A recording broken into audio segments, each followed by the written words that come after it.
사람은 누구든지 삶을 살아가다가 원치 않는 위기의 순간을 맞닥뜨릴 때가 있습니다.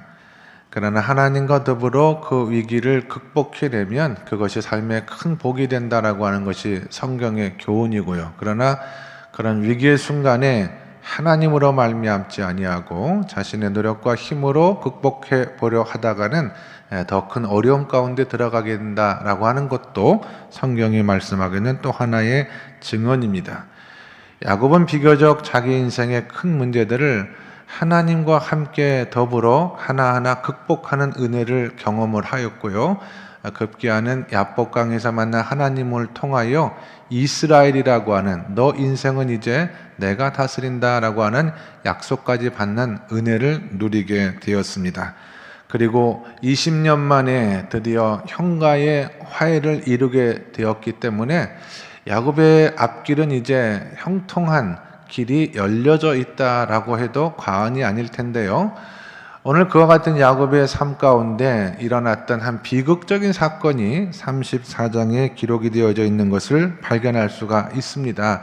사실 이 말씀은요, 성경에 없어도 되는 내용이에요. 창세기 33장에서 35장의 말씀으로 바로 넘어가도 되는데, 한 가지 말씀이 성경에 기록된 이유는 야곱이 하나님을 통하여 변화받고 은혜받은 사람이 되었음에도 불구하고 여전히 그 안에 남아있는 옛사람의 뿌리가 있었기 때문에 그것이 시발점이 되어서 가정에 큰 어려움을 경험하는 사건을 성경은 기록을 해놓고 있습니다. 그래서 우리 이 말씀을 통해서 도대체 이 가정에 일어났던 사건을 통해서 하나님은 무엇을 말씀하시고자 하시는지, 야곱은 이 일들을 통하여 무엇을 깨닫고 경험해야 하는지에 대해서 잠깐 생각해보고 은혜를 나누도록 하겠습니다. 야곱이 이제 에서와의 모든 문제가 어느 정도 해결이 된 후에 가나안 세겜이라고 하는 땅에 정착하려고 시도했던 것을 성경은 기록을 하고 있습니다. 그것이 창세기 33장 마지막 부분에 기록이 되어져 있는데요. 세겜의 땅 일부를 은 100개를 주고 샀어요. 이 가문에서는 최초로 일어난 일입니다. 그의 아버지 이삭도 그의 할아버지 아브라함도 가나안 땅에서 돈을 두고 땅을 사서 정착한 적이 없었어요. 물론 아브라함이 그 아내 사라를 장사하기 위해서 막벨라 굴이라고 하는 조그만 땅을 산 적은 있었습니다마는 야곱은 그와는 달리 이제 세겜이라고 하는 곳에서 정착하여 새로운 삶을 살아가겠다라고 결심을 하고 그 땅의 이름을 엘헬로의 이스라엘이라는 이름까지 붙였습니다. 굉장히 이제 야곱의 인생이 행복한 삶으로 펼쳐질 것 같은 그런 장면의 말씀을 창세기 33장 마지막 절은 기록을 하고 있는데, 사실은 이 땅은 야곱이 거해서는 안 되는 땅입니다. 이곳에 머물러 있어서도 안 돼요. 왜냐하면 여러분이 기억을 하실지 모르겠습니다. 20년 전에 야곱이 형 에서의 미움을 뒤로 하고 도망친 적이 있잖아요. 그때 외삼촌 집으로 가는 첫 여정, 첫 밤을 잠들었던 것이 바로 루스라고 하는 황량한 동네였거든요. 꿈을 꾸는데 하늘에서 천사들이 사닥다리를 오르락 내리락 하는 그런 모습을 보았고요. 그가 그곳에서 하나님의 음성을 듣습니다. 그래서 야곱이 깨어 자기가 베겨 누웠던 돌 위에 기름을 붓고 이것이 바로 하나님의 집이다, 베델이다 라고 약속했던 그런 장면의 말씀이 있지 않습니까? 그때 하나님께서 야곱에게 어떤 약속을 했냐면 창세기 28장에 보시면 13절로 15절의 말씀을 제가 읽어드릴게요. 또 본즉 여호와께서 그 위에 서서 이르시되 나는 여호와니 너의 조부 아브라함의 하나님이요 이삭의 하나님이라. 내가 누워있는 땅을 내가 너와 내 자손에게 주겠다 그랬어요. 내가 누워있는 그 땅, 그러니까 그 베델이라고 하는 땅을 내가 너와 내 자손에게 주겠다. 내 자손이 땅에 티끌같이 되어 내가 서쪽과 동쪽과 북쪽과 남쪽으로 퍼져나갈지며 땅의 모든 족속이 너와 내 자손으로 말미암아 복을 받으리라. 내가 너와 함께 있어 내가 어디로 가든지 너를 지키며 너를 이끌어 어디로? 이 땅으로 돌아오게 할지라. 내가 네게 허락한 것을 다 이루기까지 너를 떠나지 아니하리라 하신지라. 그렇게 기록이 되어져 있습니다. 하나님은 어디에 계신 하나님이시지만 어디나 계신 하나님이잖아요. 그런데 야곱에게 20년 전에 이 약속의 말씀을 듣고 그 약속대로 야곱이 어디에 있든지 간에 그의 삶을 지켜주신 하나님은 어디에서 야곱이 돌아오기를 기다리고 계셨냐면 어디에서? 베델에서 야곱이 오기를 하나님은 기다리고 계셨어요. 그래서 야곱이 가야 할 지점은 바로 베델입니다. 그런데 오늘 성경에 보니까 그 야곱이 베델이 아닌 세겜이라고 하는 곳에서 정착하려고 시도했다가 이제 큰 어려움을 당하여 강제적으로 더 이상 그곳에 머물 수가 없어서 베델로 옮겨가는 말씀을 성경이 기록하고 있었다라고 하는 것입니다. 그럼 왜 야곱은 하나님이 기다리는 베델로 가지 아니하고 세겜 땅에 머물려 했을까? 세겜 땅이 더 좋거든요. 번화한 동네고. 루스라고 하는 건 하나님 아버지께 내가 이곳에 들어와서 제단을 쌓고 반드시 예배를 드리겠습니다 약속했던 그 땅은 굉장히 황량한 곳이었습니다. 그래서 세겜이라는 땅도 구입하고 가나안 사람들과 어울려서 편안하게 살려고 했던 것인데 하나님의 생각은 야곱과 달랐다라고 하는 것입니다. 그래서 이곳에서 야곱은 평생 잊지 못할 엄청난 위기를 경험하게 돼요. 자칫 잘못했다가는 거의 야곱뿐만 아니라 온 가정이 죽임을 당할 뻔한 그런 큰 사건을 야곱이 경험을 한 후에 이제 다시 베델로 옮겨가는 말씀이 35장에 이어지고 있는 것을 볼 수가 있습니다. 하나님께서 말씀하신 땅, 그러니까 성도는 하나님께서 말씀하시고 하나님께서 원하시고 하나님께서 머물길 원하는 그 땅에 거해야지 하나님의 은혜와 복을 받아 누리게 될 줄로 믿습니다. 하나님께서 허락하신 말씀대로 삶을 살아가고 하나님께서 기뻐하시는 삶을 살아가야지 그것이 성도에게 복이 되는 것이지 내가 보기에 좋은 대로의 땅에 머물고 있거나 내가 생각하기에 좋을 것 같은 삶을 택하여 살아가다 보면은 반드시 큰 위기의 순간을 맞닥뜨릴 수밖에 없다. 그런 교훈의 말씀이 오늘 성경의 교훈이에요. 자, 사건은 어디서부터 시작이 되냐면은요, 그의 딸 디나에게서부터 출발하는 것을 볼 수가 있습니다. 34장 1절부터 여러분 4절까지만 한번 읽어보도록 하겠습니다. 창세기 34장 1절부터 4절까지 시작. 레아가 야곱에게 낳은 딸 디나가 그 땅 여자를 보러 나갔더니 히 족속 중 하모리 아들 그 땅 추장 세겜이 그를 보고 끌어들여 강간하여 욕되게 하고 그의 마음이 깊이 야곱의 딸 디나에게 연연하며 그 소녀를 사랑하여 그의 마음을 말로 위로하고 그 아비 하몰에게 청하여 가로되 이 소녀를 내 아내로 얻게 하여 주소서 하였더라. 아멘. 야곱의 딸 디나가 굉장히 미모가 출중했던 것 같습니다. 세겜 땅에서 구경하러 나아갔다가 그 지역의 추장인 하몰의 아들 세겜에 의해서 성폭행을 당하는 그런 엄청난 사건을 경험하게 돼요. 근데 거기서 끝난 것이 아니라 그의 오빠들이, 친오빠들이 이 사건을 계기로 해서 그 세겜의 집안 사람들을 다 죽여버립니다. 학살해버렸어요.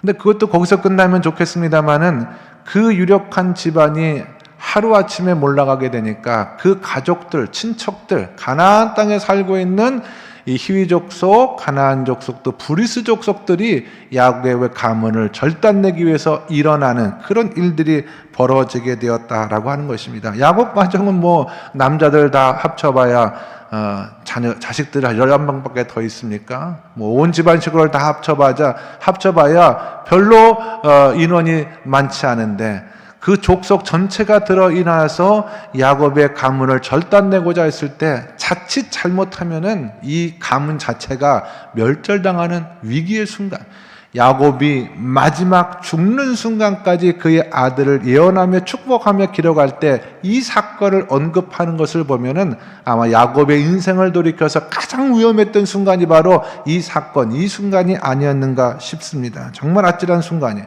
이 사건은 레아의 딸 디나가 그 땅 여자들을 보러 나갔다라고 하는 것부터 시작이 되거든요. 호기심이죠. 그동안 아버지를 따라 살았던 동네는 다 황무지와 같은 그런 동네예요. 우리 식으로 말하면 저 시골 촌동네에서만 살다가 아주 번화한 시내에 나와봤더니 말이죠. 뭐 휘황찬란한 게 그동안 듣도 보도 못한 그런 일들이 눈앞에 펼쳐지는데 이 어린 딸의 마음속에 좀 강력한 호기심이 발동을 하는 거예요. 가나안 땅은 문명이 있는 곳 아닙니까, 여러분?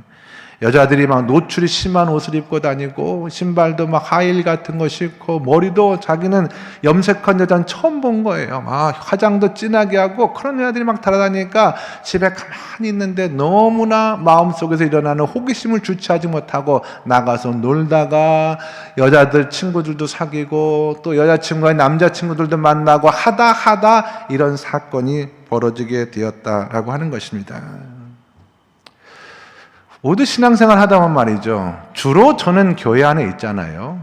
교회 안에 성도들과 함께 신앙생활하는데 가끔 세상에 나가면은요, 세상이 참 휘황찬란하다라고 하는 것을 이렇게 느낄 때가 있습니다. 그래서 성도들에게도 세상을 향한 호기심이 있다, 없다? 솔직히 말하세요. 세상에 대한 호기심이 있다, 없다? 있어요. 그러나 호기심은 호기심에서 그쳐야 돼요. 그 호기심은 거기서 딱 그치는 것이 맞습니다. 그러나 그것을 직접 보고 느끼고 듣고 하려고 하다 보면요, 반드시 사단이 난다라고 하는 것이 바로 성경의 증언입니다. 호기심이 우리 실제 삶과 잘못 만나지게 되면은 그것이 폭발적인 역사가 일어나는 경우가 있거든요. 대표적으로 창세기에 하와가 그랬어요. 창세기 3장에 하와가 어느 날 뱀의 형상으로 나타난 사단과 나누는 대화의 장면이 있잖아요. 사단은 지금도 그렇고 그때도 그렇고 아주 사악하고 교묘합니다. 하와에게 했던 얘기가 정말 하나님께서 이 동산에 있는 모든 나무의 실과를 먹지 말라고 했니? 이렇게 물어봤어요.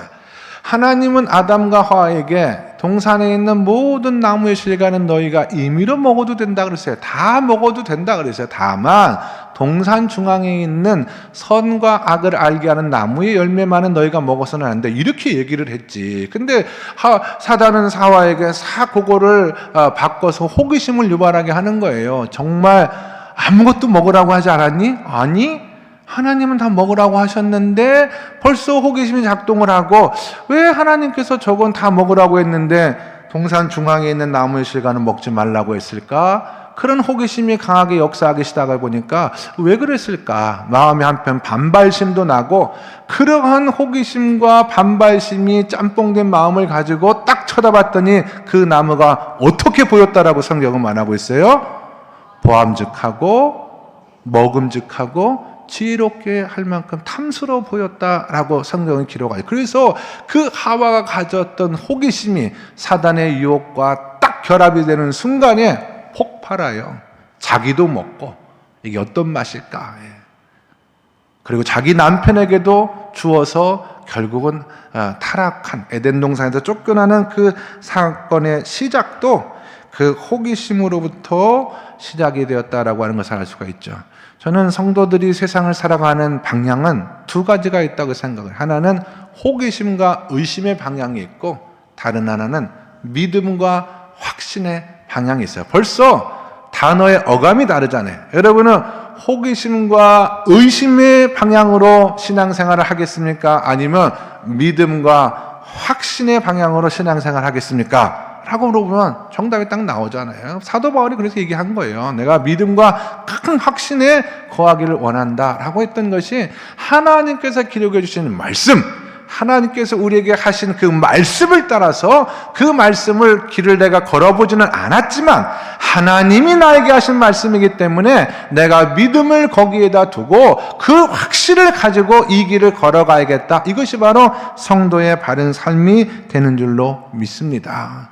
성도들에게도 계속해서 악한 사탄 마귀는 우리의 마음 중심에 호기심과 의심을 자극을 합니다. 그래서 하와를 넘어뜨리고 많은 하나님의 백성들을 넘어뜨린 것과 마찬가지로 지금 이 순간에도 끊임없이 교회에 대해서, 말씀에 대해서, 신앙에 대해서, 하나님에 대해서 호기심과 의심의 눈을 가지고 생각하고 바라볼 수 있도록 유혹할 때, 아니요, 나는 하나님의 말씀의 길을 따라서 믿음과 큰 확신의 삶을 걸어가겠습니다 다짐하고 결심하시는 저와 여러분 모두가 다 될 수 있기를 주님의 이름으로 간절히 축원합니다. 그 사건이 오늘 창세기 34장에 기록되어져 있는 한 부분이고요. 또 하나의 사건은 무엇이냐면 오빠들의 문제입니다. 여동생 디나가 호기심으로 말미암아 문제를 야기했다라고 한다면 이 오빠들은 분노심으로 말미암아 이 가정에 큰 위기를 자초했다라고 하는 것이 성경의 말씀입니다. 우리가 호기심과 의심의 삶을 살아서도 안 되지만 마음의 분노를 가득히 담고 신앙생활을 해서도 절대로 안 된다라고 하는 교훈을 말씀을 통해서 얻을 수가 있죠. 누이 동생이 성폭행 당한 이야기를 듣고 아들들이 다 분노했습니다. 오빠들이 다 분노했는데 특별히 그 오빠들 가운데 친오빠가 2명 있었거든요. 어머니가 같은 친오빠 시므온과 레이가 그 집안 식구들을 다 죽여버리자 그렇게 결심을 하고 계략을 짭니다. 그러니까 하몰의 아들 세겜이 야곱의 딸 디나를 성폭행한 것은 큰 죄가 맞아요. 그러나 우리가 자칫 잘못하면 안 되는 부분이 뭐냐면 성경은 분명히 악을 선으로 갚으라고 그랬지 그 악을 악으로 갚으라고 말씀하지 않았어요. 성폭행한 것이 죄임에 분명하지만 그럼 그 가족들을 다 죽여버린 살인하는 죄는 죄가 아니냐? 그것도 죄입니다. 더 큰 죄예요. 죄를 더 큰 죄로 덮는 것은 하나님의 백성들에게는 있을 수가 없다라고 하는 교훈이 오늘 성경을 통해서 하나님께서 우리에게 주시는 말씀 가운데 하나입니다. 그렇게 되면 죄는 끊임없이 죄를 낳고 그래서 우리 인류는 더욱더 죄 가운데 들어갈 수밖에 없는 그 죄의 사슬을 그리스도 예수께서 십자가에서 끊어내신 이유도 바로 그거예요. 죄라고 하는 것은 십자가의 희생적인 사랑을 통해서 세상의 모든 죄악은 죄로 마무리 짓는 것이 아니라 하나님의 희생적인 사랑을 통해서만 극복할 수 있다라고 하나님이신 예수 그리스도께서 친히 보여주신 사건이 십자가의 사건이 아닙니까? 그러나 이 오빠들은 그렇게 하지 않았다라고 하는 것입니다. 주동자가 누구라고 그랬어요? 시므온과 레이라고 그랬습니다. 사실 이 가정 자체는 원초적으로 큰 문제를 하나 가지고 있는 그런 가정이기는 했습니다. 야곱의 부인이 4명이 있었어요. 첫 번째 부인이 레아였고 두 번째 부인이 라헬, 또 실바와 빌하 이런 부인들이 있지 않았습니까? 그런 가정에서 어렸을 적부터 자랐다 이 말이죠. 아이들은 부모가 말을 하지 않아도 부모에 대해서 생각보다 많이 압니다. 아버지 야곱이 우리 어머니 레아를 사랑하지 않는다는 것을 이 아들은 알면서 컸어요. 아버지는 입만 열면 라헬 그랬지 레아라고 한 적이 없어요. 이 아들들이 말은 하지 않았지만 마음속으로 자라가는 환경 자체가 아버지의 편애하는 그런 사랑이 이 아이들의 마음속에 깊은 상처로 자리 잡았었거든요. 나중에 요셉이라고 하는 형제를 죽이려고 할 때도 왜 죽이려고 했냐면은 이런 성장기 과정 속에서 겪었던 마음의 큰 상처가 깔려 있었기 때문에 저놈은 죽여버려야 된다라고 그 형들이 결정을 하게 된 이유가 되기도 했어요. 그래서 이 아들들은 자라면서 마음속으로 깊은 상처를 가지고 있었고 일종의 열등감과 분노를 가지고 컸다라고 하는 것입니다.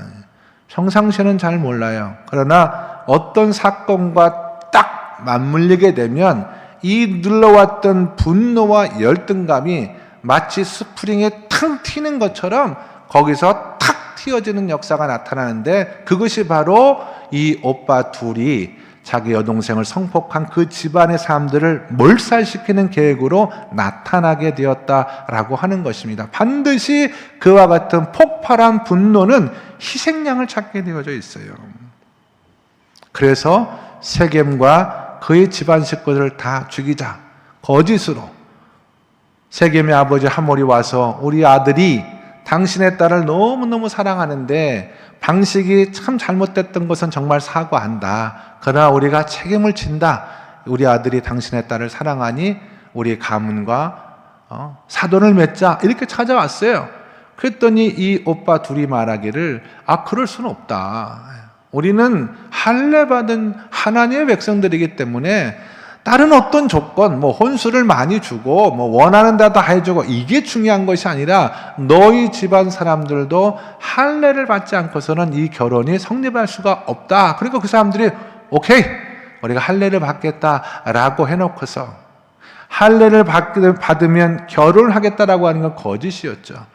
할례 받는 그 기간 동안에 운신하기 어렵고, 치료받는 그 기간에 오빠들이 쳐들어가서 그 집안 사람들을 다 칼로 쳐 죽이는 비극적인 사건을 일으키게 되었다라고 하는 것이 성경의 말씀 아닙니까, 여러분? 하나님의 교회라고 하는 것, 그리고 하나님의 백성인 저와 여러분은 분노를 가지고 일하는 사람들이 아니에요. 우리는 하나님의 일을 할 때 사랑의 마음을 품고 일하는 사람인 줄로 믿으시면 아멘 하시기 바랍니다. 근데 저도 그렇고 여러분들도 그렇고 원치 않는 오해나 억울한 상황 가운데 마음의 분노가 일어날 수는 있어요. 화가 날 수는 있습니다. 그러나 그 순간에는 중요한 결정도 하면 안 되고 그 순간에는 교회에서 그 화와 문제를 다스리기 전에는 아무것도 하지 말아야 돼요. 화가 우리 안에 역사할 때 어떤 결정을 내리거나 화가 우리 안에 역사할 때 어떤 말을 하거나 이런 것들은 다 사단에 의해서 조종될 수밖에 없는, 가끔 그렇잖아요. 너무 화가 올라오면은요 마음에도 없는 말을 쏟아낼 때가 있거든요. 후회하는 말을 쏟아낼 때가 있잖아요. 그건 내가 하는 말이 아니에요. 내 안에는 상처가 하는 말이고 내 안에 있는 분노가 사단을 통해서 역사하며 나타나는 말들이기 때문에 우리 성도들은요 그와 같은 순간에 마음으로 기도하는 자리를 찾아서 들어가야 됩니다. 우리 너희 동생이 이런 비참한 일을 당했지만 그러나 그 순간에 너무나 미워서 저 사람들을 죽이고 싶은 마음이 들어가지만 그러나 조용한 곳에 가서 하루만 기도해 보세요. 어떻게 하면 좋겠습니까, 하나님? 그런 마음이 차분해지고 생각이 돌아온다 이 말입니다. 생각이 돌아오게 되고 또 하루를 기도하게 되면 하나님 이 상황 속에서 하나님이라면 어떻게 했으면 좋겠습니까? 이렇게 우리가 마음을 다스리면서 우리의 삶의 문제를 하나님과 함께 풀어나가야지, 그것을 이기지 못해서 시므온과 레위와 같이 온 가족을 위기에 빠뜨리고 거의 이 가족이 점멸당할 뻔한 그런 상황을 만드는, 정말 자기의 분노와 화를 주체하지 못하는 그런 삶으로 살아서는 안 된다라고 하는 것이 성경의 또 하나의 교훈입니다. 저는 우리 성도들은 교회에 와서 하나님을 예배하고 섬길 때는요, 우리 인간이 가지고 있는 지정의라고 하는 것이 있거든요. 지정의. 이 가운데 우리가 교회에 와서 경험하는 감정은 주로 정을 경험을 하게 됩니다. 그래서 예배를 드릴 때는 하나님을 찬양하다가 마음이 하나님의 은혜가 느껴지기도 하고, 기도하다가 눈물이 나기도 하고, 말씀을 듣다가 그 말씀 속에 깊이 들어가면서 말씀이신 하나님을 뜨겁게 경험하는 이런 정적인 부분이 교회 안에서는 매우 필요해요. 근데 어떤 사람은 교회 와서 말씀을 듣는 자리에 있으면서도 정적으로 반응하지 아니하고 지적으로 반응하는 사람들이 많아요. 이게 순서가 잘못되면 안 되거든요. 목사님 말씀하시는 내용을 듣다 저거는 좀 앞뒤가 안 맞는 내용이 아닌가? 저건 좀 그렇지 않나? 이 자기 생각과 견주해가지고 말씀을 들으면 은혜가 될까요? 안 될까요? 안 되거든요. 성도들은 성전 예배를 마치고 세상으로 나아갈 때는요, 이제 세상에서는 어떻게 살아가야 되느냐? 저는 뱀과 같이 지혜롭게 살아가야 된다고 믿어요. 세상에서는 정말 정신 똑바로 차리고 우리가 지적인 능력을 다 발동시켜가지고 세상에서 정말 하나님의 백성다운 삶을 딱딱딱 살아가야 되거든요. 그런데 반대로 성전 바깥의 세상에서는 너무나 감정에 치우쳐가지고 교회 안에서는 지적으로 그렇게 따지고 판단하고 이러다가 세상으로 나오면 감정에 그냥 치우쳐가지고 대표적으로 마셔 인생은 부어 마시고 살아가는 거야. 그러면서 그냥 내가 어젯밤에 말이죠 술을 너무 많이 마셔가지고 이런 삶을 살아가면은요 그 신앙이 온전해질 수가 없다라고 하는 것입니다. 필요할 때는 하나님의 지혜를 따라서 또 성전 안에서는 하나님을 섬기는 믿음으로 내 안에 있는 특별히 분노심을 잘 다스려야 돼요. 모세가 하나님을 섬길 때에는요 정말 하나님을 대면하여 보는 것처럼 정말 마음 어린아이와 같이 순전한 마음을 가지고 하나님을 섬기는 그런 사람이었습니다. 우리 백성들을 다스릴 때는 하나님의 지혜를 따라서 굉장히 이성적으로 백성들을 잘 다스렸는데 이 모세가 언제 위기 혹은 어떤 문제에 직면을 하게 되냐면은 분노했을 때, 모세가 그 마음의 분노심을 다스리지 못할 때 큰 어려움이 오는 경우를 성경은 이렇게 말해요. 시내산에서 하나님과 대면하여 말씀을 들고 내려오는 순간에 이스라엘 백성들이 모세가 오는 것을 참다 기다리다 못해서 금송아지를 만들어서 섬기는 사건이 있지 않습니까? 야, 너는 이러면 되냐? 하나님의 백성이 어떻게 우상을 섬길 수가 있느냐? 거기까지만 하면 되는데 모세가 너무 화가 나니까 뭘 던졌어요? 하나님의 말씀을 던졌어요. 하나님이 주신 십계명 돌판 2개를 제가 아무리 생각해봐도 던질 게 따로 있지. 던질 게 따로 있지. 어떻게 하나님의 말씀을 거기다 집어던질 수가 있어요? 그래서 다시 또 갔잖아요. 2번 일했잖아요. 그 말씀 받아오기도 또 갔지 않습니까? 너무나 이 모세가 화가 나니까 말이죠. 금송아지를 다 녹여가지고 가루를 만들었어요. 가루를 말해서 광야에 뿌렸습니까? 그 가루 어떻게 했습니까? 물에 타가지고 백성들 다 불러가지고 말이죠. 오늘날 이 식으로 하면 자 여러분 예배 끝나고 이제 나갈 때 금송아지 가루를 다 먹인 거예요. 권사님 입 벌려! 딱 해서 딱 막 벌려가지고 다 먹인 거예요. 그렇게 모세가 분노해서 한 것을 성경은 제가 생각하기에는 모세가 성질이 보통이 아닌 사람이에요, 여러분. 그가 하나님을 만나서 기름 부음을 받아서 하나님의 종으로서의 사명을 감당했으니 망정이지. 아마 바로의 왕궁에서 그대로 자랐다면 저는 바로보다 더 흉악한 왕이 됐을 가능성이 크다라고 생각을 해요. 나중에 모세가 왜 가나안 땅에 못 들어갔습니까, 여러분? 하나님께서 반석을 명하여 물이 나라고 하셨는데 하도 이스라엘 백성들이 물 없다고 그렇게 하니까 화가 나가지고 지팡이를 가지고 반석을 때렸잖아요. 그것 때문에 그 화를 다스리지 못해서 가나안 땅에 들어가지 못했다라고 하는 것을 우리가 성경을 통해서 보면 분노가 내 마음속에서 일어날 때는 하나님을 섬기는 자리에 서면 안 된다. 목사도 분노가 자신의 마음을 다스릴 때는 아무것도 하지 말아야 돼. 그냥 하나님 앞에 무릎을 꿇고 기도하면서 하나님으로 말미암아 그 마음이 다스려질 때까지, 내 마음이 온유해질 때까지, 그래야지 하나님께서 그에게 다시 사명을 주시고 하나님의 일을 맡겨주시는 것이고, 그래야 비로소 하나님의 역사를 감당해 나갈 수 있는 성도로서 다시 세워줄 수가 있다라고 하는 것입니다. 내 마음의 분노를 다 죽이고 뭘 가지고 일해야 되느냐? 하나님의 약속을 가지고 하나님의 사랑을 가지고 우리가 일할 줄 알아야 된다라고 하는 것입니다. 그래서 우리가 마음에 분노가 일어날 때는 일하면 된다 안 된다? 네, 내 마음에 분노가 있는 분들은 김장도 하지 마. 김장도 하러 오지 마세요. 김장이 맛없어집니다, 여러분. 하나님께서 항상 오늘 말씀을 통해서 이 야곱과 그의 가정에게 주신 교훈을 여러분 잊지 마세요. 우리가 호기심을 안 가질 수는 없습니다. 그러나 그 호기심에 우리 마음이 화합되는 순간 그것이 큰 불행으로 연결될 수 있다는 사실을 꼭 기억하시고, 또 하나 우리가 원치 않는 억울하고 힘들고 또 화가 나는 상황 가운데 들어갈 때도 있다라고 하는 거예요.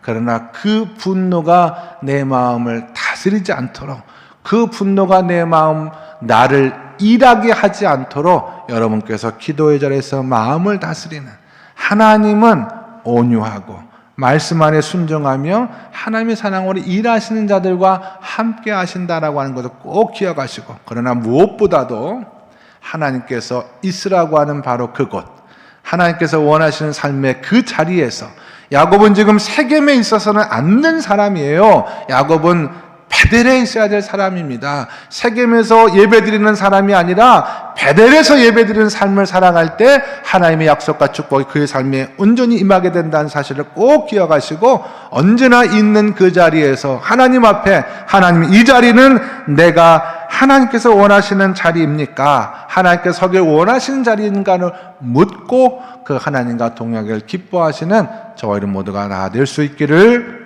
예수님의 이름으로 간절히 축원합니다. 기도하겠습니다. 하나님 아버지,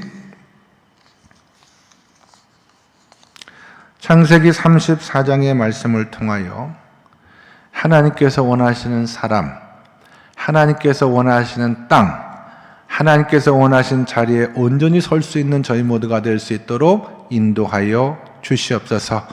우리가 하나님께서 원하지 않는 자리에 서게 될 때 원치 않는 불행한 사건들을 야곱이 경험했던 것처럼 삶의 큰 위기가 온다는 사실을 말씀을 통해서 깨달아 알게 도와 주시옵시고, 언제나 하나님께서 주의 종들에게 허락하신 약속과 축복과 믿음과 사랑의 삶을 살아갈 수 있는 머리숙이 모든 하나님의 종들이 다 될 수 있도록 인도하여 주시옵소서. 예수 그리스도 이름 받들어 기도드리옵나이다. 아멘.